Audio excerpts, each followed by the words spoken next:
नाती लगते हैं, नाती लगते हैं, सगे नाती नहीं है, मतलब नाती है, रिश्ते में नाते हैं, है ना जी। नहीं, बॉडी हम लेने नहीं गए थे, बॉडी लेने उनके फूफा गए थे। परिवार के और कोई लोग शामिल हुए इसमें जिनको कहा जा रहा है कि परिवार के लोग, बहन है परिवार उनकी?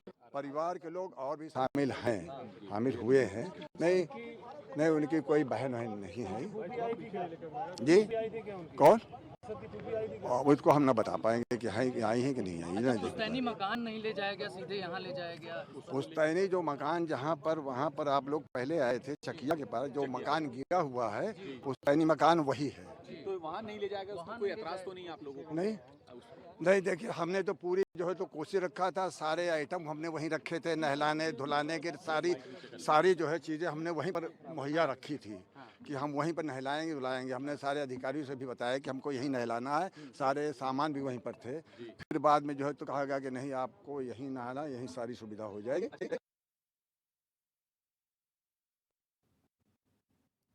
हमारे साथ तो हमारे संवाददाता पवन देव लाइव जुड़ चुके हैं प्रयागराज से। पवन देव, आज सुपुर्दे खाक कर दिया गया असद के शव को और गुलाम के शव को, किस तरह की भीड़ देखी गई है इस दौरान?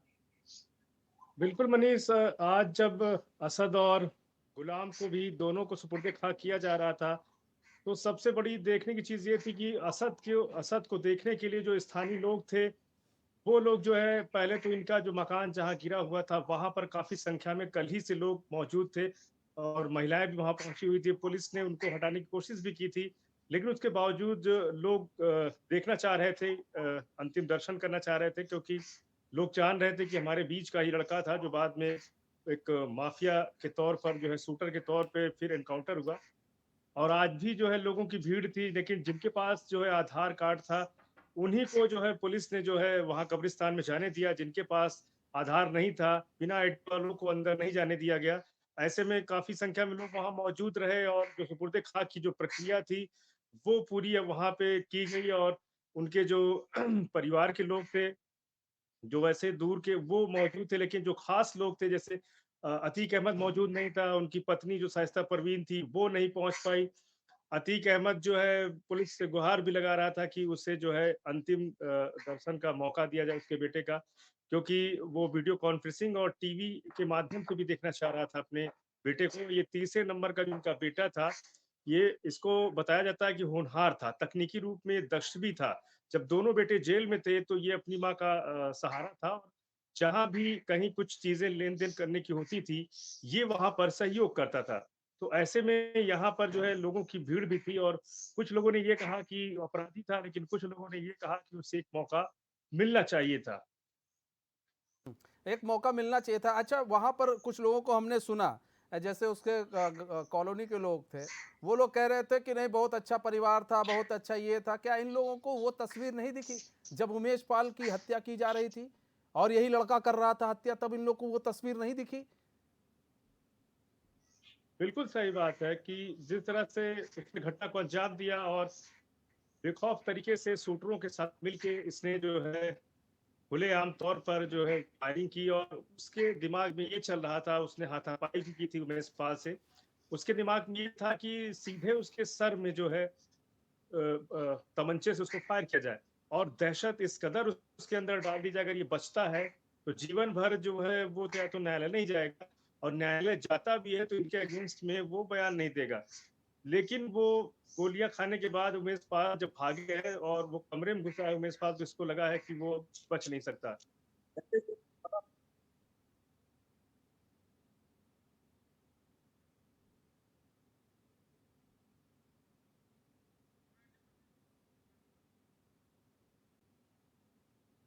तो चप्पे चप्पे पर पुलिस फोर्स तैनात थी। एसटीएफ के एनकाउंटर में मारे गए थे ये दोनों अपराधी।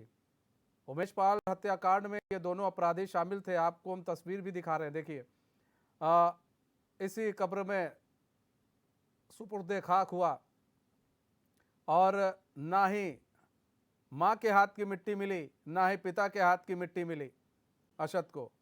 बुरे काम का जो बुरा नतीजा होता है वो दिख रहा है। पवन, अपनी बात पूरी करें।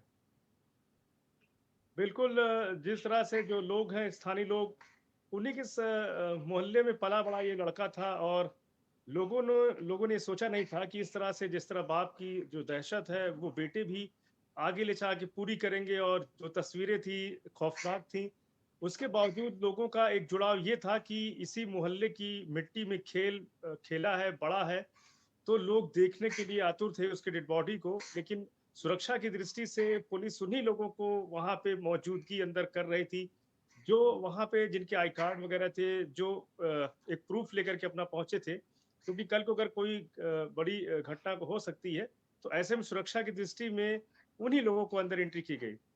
लेकिन जो और लोग थे, उनका ये मानना था कि कुछ में निराशा थी, कुछ लोग नाराजगी जाहिर कर रहे थे।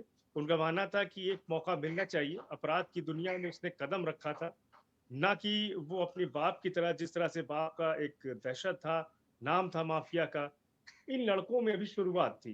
तो उन लोगों का मानना था कि एक मौका इन लोगों को देना चाहिए था, उम्र कैद हो या फिर कोर्ट जो है फांसी देती। ये लोग ये समझने को तैयार नहीं थे कि ये जवाबी कार्रवाई में इस तरह की जब घटनाएं होती हैं, तो पुलिस एनकाउंटर करना पड़ता है।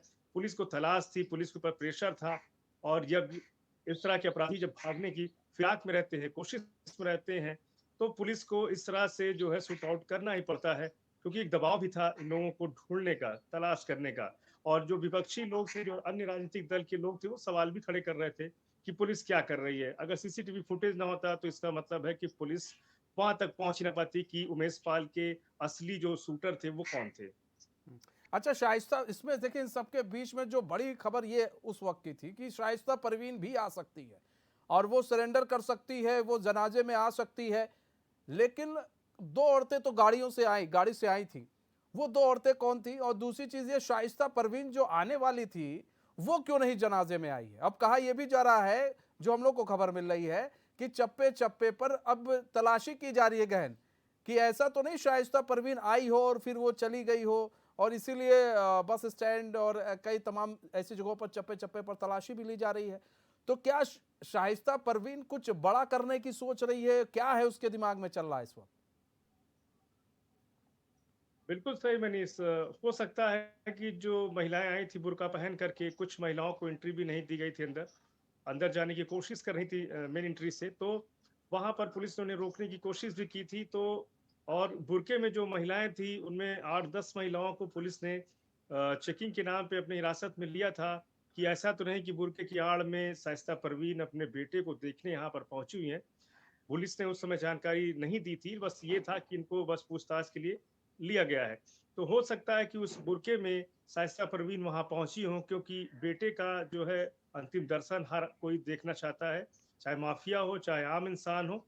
तो ऐसे में कहीं ना कहीं एक डर था इनके अंदर भी, कि बेटा इनका जो है चला गया। और इन्होंने अतीक अहमद से जब योजना बनाई जा रही थी उमेश पाल हत्याकांड की, तो बताया जाता है सूत्रों के हवाले से कि शाइस्ता परवीन उसका विरोध कर रही थी कि बेटे को इन्वॉल्वमेंट ना किया जाए। लेकिन अतीक अहमद नहीं माना, और बाद में जो असद का हाल हुआ, उससे कहीं ना कहीं शाइस्ता परवीन जो है आहत भी है। तो कहीं ना कहीं अपने बेटे को देखने वो जरूर उनके दिमाग में चल रहा था कि मैं आऊंगी देखने। अब पुलिस ये सोच देख रही है कि जो महिलाएं थी, जो बुरके में थी, कुछ की गिरफ्तारी भी हुई थी पूछताछ के लिए, पहचान के लिए। तो अब उनको पता चलेगा कि उसमें शाइस्ता परवीन भी थी, या फिर यो वहीं की स्थानीय महिलाएं थी, या उनके जो दूर के रिश्तेदार थे वो लोग सुन करके वहां पहुंचे थे सिर्फ डेड बॉडी को देखने के लिए। पवन देव, देखिए बात यहाँ पर यह है कि शाइस्ता परवीन जो इस वक्त भागी भागी फिर रही है, अपने बेटे के जनाजे में भी नहीं आती है, और वो कहीं छिपी हुई है जिसका पुलिस अभी तक तलाश भी नहीं कर पाई है। तो कहीं ना कहीं ऐसा तो नहीं है कि जैसे कुछ ऐसे लोग, कॉलोनी के कई लोग होते हैं जो अभी मानने को तैयार नहीं है कि ये लोग गलत थे, कहीं ऐसा तो नहीं ऐसे लोग इनका साथ दे रहे हो और इनको छुपा कर इनको पनाह दिया जा रहा हो, और ये कोई बड़ी साजिश को अंजाम देने की फिराक में हो? बिल्कुल, अतीक अहमद ने जो है, जब पेशी के लिए अतीक अहमद को लाया जा रहा था प्रयागराज में उमेश पाल हत्याकांड के लिए, तो उसमें पत्रकारों से उसने कहा भी था बातचीत में कि मिट्टी में, मैं योगी जी से कहना चाह रहा हूँ कि मिट्टी में मैं मिल गया हूँ, मेरी औरत को, मेरे बच्चों को परेशान न किया जाए। तो कहीं न कहीं वो स्वीकार रहा था, लेकिन बाद में जिस तरह से एनकाउंटर हुआ और फिर जो पत्नी है उसके भी दिमाग में चल रहा है, वो भी आरोपी बन गई है, 50,000 रुपए की इनामिया आरोपी है शाइस्ता परवीन। अब वो भी सरेंडर करने की सोच रही होंगी, क्योंकि उनके पास अब आगे कुछ करने को है नहीं। उनके जो शूटर हैं, वो कहीं न कहीं वो फरार चल रहे हैं। अन्य जो और भी जो इस तरह के एक शूटर टाइप के लोग हैं, उनकी भी अब हिम्मत नहीं पड़ेगी कि ऐसे में जो है इनका कोई सपोर्ट करे। तो कहीं न कहीं इनके पास ऑप्शन यही बचता है कि ये पुलिस को आत्मसमर्पण करें और उसके बाद जो है पुलिस कस्टडी में जो भी चीज़ें हैं, ये जानकारी देने की कोशिश करेंगी। अभी ये बचने की कोशिश कर रही हैं, लेकिन कहीं न कहीं ये बाद में कोर्ट के थ्रू या कहीं किसी अन्य के थ्रू ये जो है अपना सरेंडर करेंगी। आगे इनकी कोई रणनीति ऐसी नहीं है कि ये किसी तरह की और भी कोई बड़ी घटना को अंजाम दे सकती है, क्योंकि इनका जो बेटा था असद, वो तकनीकी रूप से दक्ष था, वो सारी चीजें अपने माँ का सहयोग करता था, पैसे से लेकर योजना बनाने में कहाँ पे क्या चीजें करनी है उसका दिमाग बहुत तेज तर्रार था। ऐसे में उसके अब ना रहने पे जिसके 2 नाबालिग बेटे हैं, वो भी बाल सुधार गृह में हैं, तो कहीं न कहीं जब अपने नहीं होते हैं, तो आप चाहे जितनी योजनाएँ बनाएँ, वो योजनाएँ फेल हो जाती हैं और ऐसे में सबसे बड़ा सवाल है कि आर्थिकी तौर पे जो आर्थिक जो स्थितियाँ होती हैं, वो सँभालने वाले लोग नहीं हैं। पैसे की भी, फंडिंग की भी जो व्यवस्थाएँ हैं, उस तरह से सीधे जैसे एटीएम के थ्रू या बैंक के थ्रू या अन्य करीबियों के थ्रू मिल जा रही थी, उसके ना मिल पाने की वजह से भी आगे ये किसी बड़ी घटना को अंजाम अकेले दे नहीं सकती हैं, क्योंकि इसमें जो अंजाम देने वाले जो शूटर होते हैं, वो कहीं न कहीं जो परिवार का कोई मर्द शख्स होता है, उसी के इशारे पे आगे काम को किया जाता है। तो ये कि महिला है, तेज़-तर्राक तो ज़रूर है, लेकिन बेटे के एनकाउंटर के बाद इनका जो हौसला है, वो टूट गया है और अतीक अहमद का भी जो अभी तक जो एक खौफ नज़र आ रहा था, वो भी गिड़गिड़ा रहा है अपने बेटे को देखने के लिए। तो ऐसे में अब इनके पास एक रास्ता यही बचता है कि इनका भी जो जीवन है वो आगे चले और वो सरेंडर करें और फिर पुलिस की जो पूछताछ है उसमें वो बताएं कि किस तरह से इन लोगों ने योजना बनाई, क्या मकसद था और क्या इरादे से इस हत्याकांड को अंजाम दिया गया। अच्छा पौंदे, एक चीज़ और भी है जो हम लोग को खबर मिली कि पूछताछ के दौरान अतीक अहमद जो है उसका घमंड नहीं टूटा। उसने कहा कि आप मुझे छोड़ दीजिए, फिर मैं बताता हूँ मैं चीज़ क्या हूँ, गद्दी क्या चीज़ होती है, फिर मैं बताता हूँ जिन्होंने मेरे बेटे की हत्या की है, फिर मैं बताऊंगा कि क्या चीज़ गद्दी क्या चीज़ होती है। तो कहीं ना कहीं देखिए उस आदमी, वो जो आदमी है, इतना कुछ होने के बावजूद भी वो हिल नहीं रहा है, वो उसके मन में डर नहीं है। सबसे बड़ी चीज़ तो ये है, उसके मन में अभी भी ये है कि मैं छूटूंगा जिस दिन, उस दिन फिर गद्दी क्या चीज़ है मैं वो दिखाऊंगा। मतलब उसे लग रहा है कि वो छूटेगा। बिल्कुल सही बात है, आप सही कह रहे हैं, क्योंकि कहते हैं, कहावत है कि रस्सी जल जाए लेकिन उसकी ऐंठन जो है नहीं जा पाती। वही चीज़ ये भी है कि कहीं न कहीं ये अपने जो साम्राज्य के, माफिया के साम्राज्य के खात्मे की ओर हैं और जो सीएम योगी ने कहा कि मिट्टी में इस तरह के माफियाओं को मिलाया जाएगा, यूपी से इन्हें बाहर रखा जाएगा, किसी भी जिले में इस तरह के अपराधी माफिया को पनपने देने का काम नहीं करेगी सरकार। तो अब इनकी जो ताकत थी, उस ताकत को आर्थिक तौर से भी सरकार ने चोट पहुँचाया और जो जो इनके शूटर थे, जो घटनाओं को अंजाम देते थे, उन्हें भी चुन-चुन कर सफाई की गई। तो ऐसे में अब इनको भी पता है कि अब इनके इशारे पे उस तरह की योजनाएँ नहीं बन पाएँगी। लेकिन अभी भी कुछ करीबी हैं, जिनके पास पैसा है, इनका पड़ा हुआ है, लेकिन उनकी भी अब हिम्मत नहीं होगी कि इनके किसी इशारे पर वो कोई घटना को अंजाम दें। लेकिन अब गुस्सा है, गुस्से को इज़हार करना भी ज़रूरी है, क्योंकि ये मिन्नतें कर रहे थे, ये बोला अतीक ने कि मुझे अपने बेटे को देखना है। या तो आप मोबाइल के ज़रिए दिखलाएँ वहाँ जो अधिकारी मौजूद हों, या तो फिर मुझे टीवी पर दिखाया जाए जो लाइव चल रहा है चैनलों पर। लेकिन इस तरह से ना होने पर उसने अपनी नाराज़गी ज़ाहिर की, उसने कहा कि एक बार बाहर तो छूटने दो, उसके बाद फिर खाकी का क्या जो है दमदारी है वो मैं दिखाने की कोशिश करूँगा। तो कहीं न कहीं जो रुतबा था, जो रुआब था, वो फिर से बाहर निकल के आया है गुस्से के माध्यम से। लेकिन अतीक अहमद को भी पता है कि अब ये गुस्सा सिर्फ़ गुस्सा बन के ही रहेगा। इस प्रक्रिया को जैसे वो अंजाम दिया करता था, अब वो चीज़ें उसके पास नहीं रह पाई हैं। जिस तरह से शिकंजा सरकार की तरफ से कसा गया है, जिस तरह से पुलिस एक्टिव हुई, फिर एसटीएफ के लोग एक्टिव हुए, अब इसे भी पता है कि अगर आने वाले समय में मुझे किसी बड़ी घटना को अंजाम देना है, तो वो मैं दे नहीं पाऊँगा। तो वही कहावत है कि खिसियानी बिल्ली खंभा नोचे वाली कहावत है कि वो कुछ कर नहीं पा रहा है, लेकिन अपने गुस्से का इज़हार वो कर रहा है। वो स्वाभाविक सी प्रतिक्रिया है, वो अपने बेटे को देखना चाह रहा है। ये तीसरे नंबर का बेटा उनका लाडला था, बताया जाता है कि उनकी शाइस्ता परवीन और इनका। तो ऐसे में वो बेटा असमय जो है काल के गाल में समा गया, जो इनकी जो गलत गतिविधियां थी, अपने बेटे को भी इस साम्राज्य में माफिया के इन्वॉल्व किया, और जो बेटा आगे जाके तरक्की कर सकता था, वो जाके एक माफिया के तौर पे उसका भी नाम शूटर में आगे बढ़ा और 5 लाख का इनामिया घोषित किया। उसके बाद जो है इसको एनकाउंटर में जो भागने या जो भी करने की कोशिश किया, पुलिस ने मार गिराया। तो कहीं ना कहीं समझ सकते हैं कि इस तरह जो है वो अपनी नाराजगी का इजहार वो कर रहा है, और इजहार के सिवा और कोई रास्ता इनके पास अब बचा नहीं है। अच्छा, और भी शूटर भागे हुए हैं, शाइस्ता परवीन गायब है, फरार है। देखिए, सवाल घूम फिर के यहीं पर ही आता है कि शाइस्ता परवीन जो है वो सरेंडर क्यों नहीं कर रही है। वो अगर सरेंडर कर दे तो देखिए, अगर आज नहीं तो कल पकड़ी जाएगी तो चीज़ें और ख़राब होंगी। सरेंडर करती है तो शायद सिंपैथी मिल सकती है।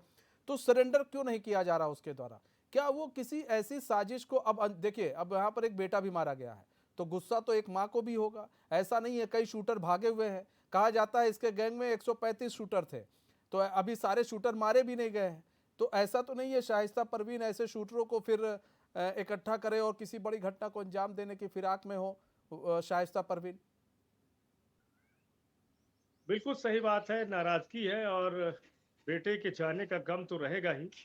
अब उस तरह से अतीक से सीधे आमना सामना होकर कोई योजना तो बन नहीं सकती, लेकिन कहा गया है कि पैसे में इतनी बड़ी ताकत है कि अगर फिर से पैसे की व्यवस्था होती है, अगर ये बाहर रहती हैं और आर्थिक तौर पे जो चोट पहुंचाई है सरकार ने, तो फिर से अभी भी इनके कुछ ऐसे लोग हैं जो अतीक के रहमो करम पे आज तरक्की किए हैं। ऐसे में कुछ बिल्डर भी हैं जिनके पास बहुत पैसा है, तो कहीं ना कहीं पैसे का अगर मैनेजमेंट होता है तो फिर से कोई घटना को अंजाम देने की योजनाएं बनाई जा सकती हैं। लेकिन फिलहाल अभी तो ये समझ सकते हैं कि वो अकेली पड़ गई है, और जो ये बेटा था वो सहयोग करता था, और ये बेटा अपने ही नेटवर्क, अपने पिता के नेटवर्क को का इस्तेमाल करके आगे बड़ी घटनाओं को अंजाम और भी दे सकता था। लेकिन जिस तरह से सरकार ने, पुलिस ने इनाम रखा और शूटर फरार हुए और पवन बाद में से मार गिराया पवन गया। देखिए, शाइस्ता परवीन, अतीक अहमद, इनके और बेटे इस समय जेल में हैं। अतीक जेल में है, शाइस्ता बस बाहर है। तो इसके पास तो खोने के लिए वैसे भी कुछ नहीं है। अब तो एक मार ही दिया गया है और जो लोग हैं वो तो जेल में, अब खोने के लिए कुछ बचा भी नहीं है। तो खुराफाती दिमाग है लेकिन इन लोगों को हल्के में भी नहीं लिया जा सकता है ना पवन देव। तो इसलिए पुलिस को भी सतर्क रहने की जरूरत है, और जिस पुलिस टीम ने इस पूरे घटना को, इस पूरे ऑपरेशन को अंजाम दिया, उन्हें भी सतर्क रहने की जरूरत है कहीं ना कहीं। बिल्कुल सही कह रहे हैं कि कुछ भी हो सकता है, क्योंकि आदमी गुस्से में कुछ भी कर सकता है। तो हो सकता है कोई बड़ी प्लानिंग हो। वैसे भी इन लोगों का ये मानना है कि जिस तरह से योगी ने कहा था और वो कर दिखाया, तो नाराजगी बड़े स्तर पे भी जा सकती है, योजनाएं और भी बड़ी बन सकती हैं। इसमें जो है और अन्य लोग भी रडार या टारगेट पे रख करके घटनाओं को अंजाम दिया जा सकता है, क्योंकि इनको लग रहा है कि बदला लेने की एक स्थिति दिमाग पे कहीं ना कहीं चलेगी। अभी आने वाले समय में ये लड़का अभी जीवित रहता और भी दिनों तक जीवित रहता, लेकिन जिस तरह से कहते हैं कि अपराध का जो है जो स्थिति है वो डाउन हो जाती है, जीवन काल कम हो ठीक जाता है, पवन अपराधी चाहे जितना बड़ा अपराध करे। तो ऐसे में सही कह रहे हैं आप कि कुछ बड़ी योजना भी बन सकती है, और उन लोगों पे ऐसे में ये सतर्क रहने का चल बहुत सतर्क, पुलिस को भी सतर्क रहने की जरूरत है। और फिलहाल पुलिस अपने तरीके से काम कर रही है। तो आज अशद सुपुर्दे खाक हो गया है। शाइस्ता परवीन, आज कहा जा रहा था उसकी गिरफ्तारी हो सकती है, वो आ सकती है, लेकिन ऐसा हुआ नहीं। वहीं पुलिस के लिए एक चिंता और बढ़ गई कि भाई ये औरत आखिर है कहाँ पर। और फिलहाल पुलिस अपनी तरफ से हर पूरी कोशिश कर रही है उन अपराधियों को पकड़ने के लिए और शाइस्ता परवीन की गिरफ्तारी के लिए। बहरहाल हमारे इस खास पेशकश